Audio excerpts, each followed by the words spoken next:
Morning 11th class. हमने इससे पहले वे आंखें का पहला भाग पढ़ा था, यानी पहला और दूसरा हमने एक भाग में पढ़ा था। आज हम तीसरा और चौथा दूसरे भाग में पढ़ेंगे। ठीक है, देखिए। लहलहाते खेत, लहराते वे खेत रगों में, हुआ बेदखल वह अब जिनसे, हंसती थी उसके जीवन की हरियाली जिसके तृण तृण से। यानी यहाँ पर किसका वर्णन है? जो भारतीय कृषक है उसकी मार्मिक दशा का चित्रण किया गया है इस पद के माध्यम से।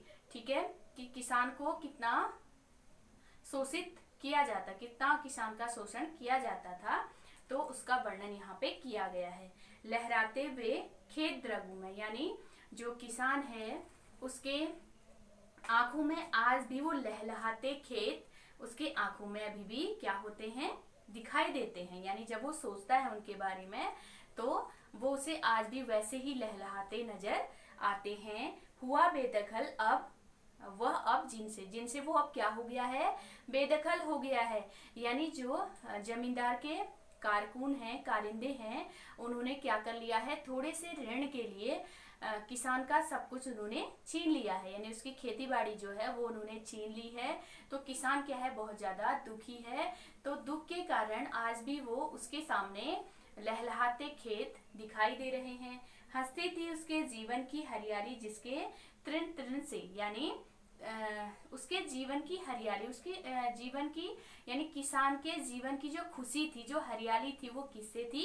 एक एक तिनके से थी। यानी खेतों में जो उसकी फसल है, फसल का एक एक तिनका उसको क्या करता था? खुशी प्रदान करता था, जो उससे अब क्या हो गया है?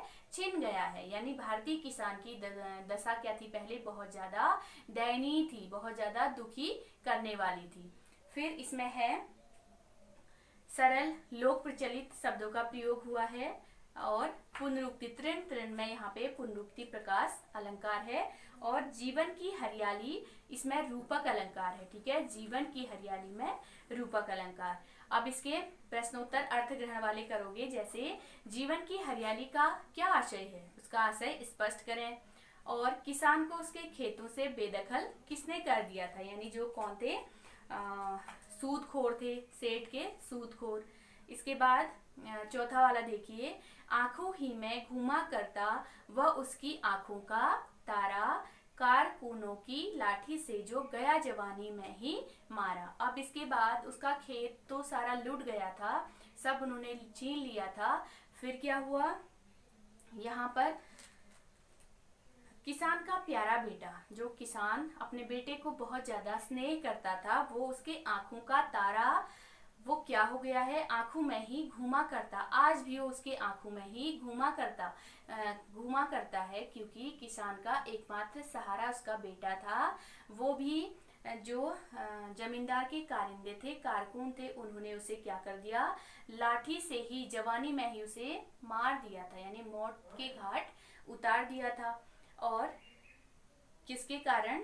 क्योंकि उसने जो ऋण लिया था वो नहीं चुका पाया। तो यहाँ तक जमींदारों के जो कारकुन हैं उन्होंने उसके बेटे को तक मार डाला। किसान की जो दशा है वो बहुत ज्यादा मार्मिक है, यानी दुख को, दिल को दहलाने वाली ये घटना है। तो आया समझ में? हाँ, ये आ गया। और इसमें क्या है? भाषा सरल है और शैली प्रवाहपूर्ण है। और इसमें क्वेश्चन है कारकुन कौन है? तो कारकुन कौन है?